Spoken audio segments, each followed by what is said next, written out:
അതെ, സ്കൂൾ തുറക്കുവാണല്ലേ.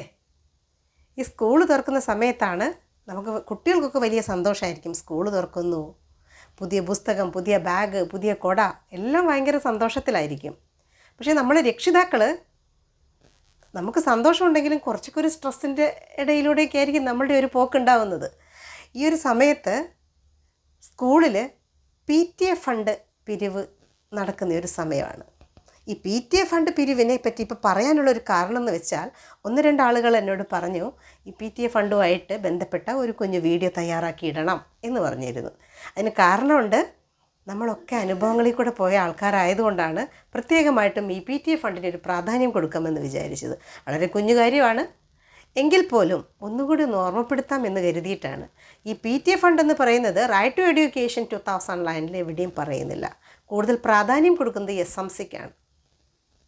ശരിക്കും സർക്കാർ ഉത്തരവിൽ പ്രത്യേകമായിട്ടൊരു ഉത്തരവ് ഇറക്കിയതിൽ LP വിഭാഗത്തിലുള്ള കുട്ടികൾക്ക് 20 രൂപയും UP വിഭാഗത്തിൽപ്പെട്ട കുട്ടികൾക്ക് 50 രൂപയും ഹൈസ്കൂൾ വിഭാഗത്തിൽപ്പെട്ട കുട്ടികൾക്ക്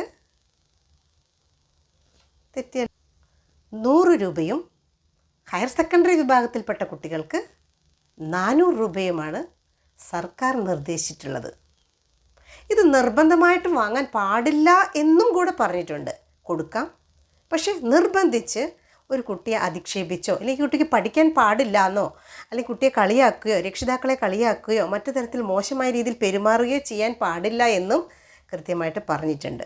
ഇതൊക്കെ ആണെങ്കിൽ തന്നെയും നമ്മൾ ഏതൊരു സ്ഥാപനത്തിലും, സ്കൂളൊക്കെ എന്നൊക്കെ പറഞ്ഞാൽ അറിയാം, വലിയ ഒരു കടൽ പോലെ കിടക്കുന്ന ഒരു സംഭവമാണ്. ഒരുപാട് കാര്യങ്ങൾ ചെയ്യാനുണ്ടാവും, ഒരുപാട് പ്രവർത്തനങ്ങൾ, അവർക്ക് ഫണ്ട് കാര്യങ്ങളൊക്കെ ചെയ്യാനുണ്ടാവും. പക്ഷേ ഒരു കാര്യം പ്രത്യേകമായിട്ടും ആലോചിക്കണം, ആ ഓർമ്മയിലുണ്ടാകണം, എന്ത് തന്നെ 1 രൂപയാണ് നമ്മൾ കൊടുക്കുന്നതെങ്കിൽ പോലും അതിന് തെളിവുകളുണ്ടായിരിക്കണം.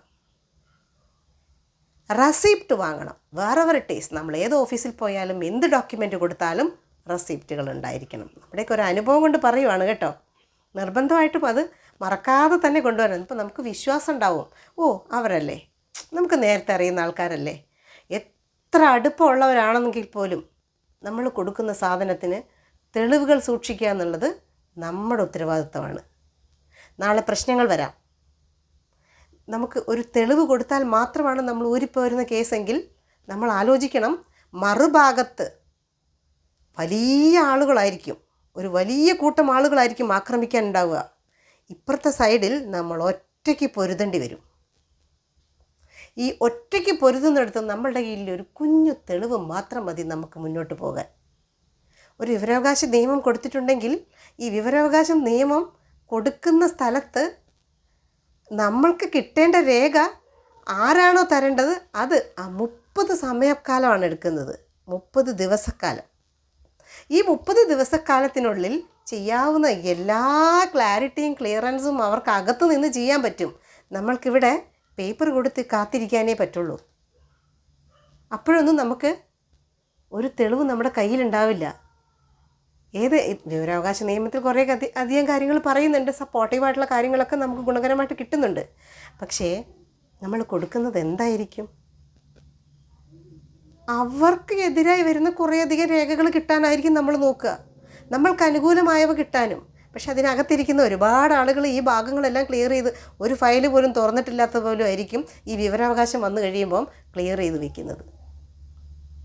അപ്പോൾ ഓർക്കുക, നമ്മുടെ PTA ഫണ്ട് ഒരുപാട് തുകയൊന്നും നമുക്ക് കൊടുക്കാൻ പറയുന്നില്ല. SC/ST വിഭാഗക്കാർക്ക് ഫണ്ട് അങ്ങനെ നിർബന്ധിച്ച് മേടിക്കാനേ പാടില്ല എന്നുള്ളതാണ്. എന്ത് കൊടുക്കുന്നുവോ, എങ്ങനെ കൊടുക്കുന്നുവോ എന്നതിനെക്കുറിച്ച് കൃത്യമായിട്ട് നമ്മളൊരു ധാരണ ഉണ്ടായിരിക്കണം. അതുമാത്രമല്ല, നമ്മുടെ കുട്ടികളൊക്കെ സ്കൂളിൽ പോവുകയാണ്. കുട്ടികളെ ടീച്ചേഴ്സുമായിട്ട് നല്ലൊരു റാപ്പോ നമ്മൾ ക്രിയേറ്റ് ചെയ്യണം. കുട്ടിയെ നമ്മൾ മനസ്സിലാക്കണം, ടീച്ചേഴ്സിനെ നമ്മൾ മനസ്സിലാക്കണം.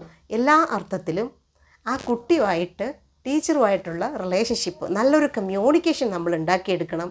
അതിനേക്കാൾ അപ്പുറത്തേക്ക് നമ്മുടെ കുട്ടികളാണ് പോകുന്നത്. പുതിയ വിദ്യാഭ്യാസ നിയമങ്ങളെക്കുറിച്ചും വിദ്യാഭ്യാസ സംവിധാനങ്ങളെക്കുറിച്ചും നമ്മൾ പഠിച്ചതായിരിക്കില്ല ഇവർ പഠിക്കുന്നത്. അതൊക്കെയും വിദ്യാഭ്യാസ അവകാശ നിയമത്തിൽ ഭംഗിയായിട്ട് എഴുതി ചേർത്തിട്ടുണ്ട്. ഓരോ മാതാപിതാക്കളും ആരും തന്നെ വായിക്കാതെയാണ് കുട്ടികളെ ഇങ്ങനെ നമ്മൾ സ്കൂളിലേക്ക് വിടുന്നതും കുറേ പ്രശ്നങ്ങളിലൂടെ കടന്നു പോകുന്നതും കുറേ പ്രശ്നങ്ങൾ നമ്മൾ മനസ്സിലാക്കാതെ പോകുന്നതും മനസ്സിലാക്കി പോകുന്നതും ഒക്കെ. ആ നിമിഷം വരുമ്പോഴാണ് നമ്മൾക്ക് ആ കാര്യങ്ങളെക്കുറിച്ചൊരു ധാരണ വരുന്നത്. പക്ഷെ ഒന്ന് ഓർക്കുക, വിദ്യാഭ്യാസ അവകാശ നിയമം അതിൽ പറഞ്ഞിരിക്കുന്ന ഓരോ കാര്യങ്ങളും മനസ്സിലാക്കിയിട്ടുണ്ടെങ്കിൽ നമുക്ക് ഒരു പരിധി വരെ എന്നല്ല, ഒരു 90% നമ്മളടുത്ത് ആരും കളിക്കാൻ വരില്ല, ആരും നമ്മളോട് ചോദ്യം ചെയ്യാൻ വരില്ല.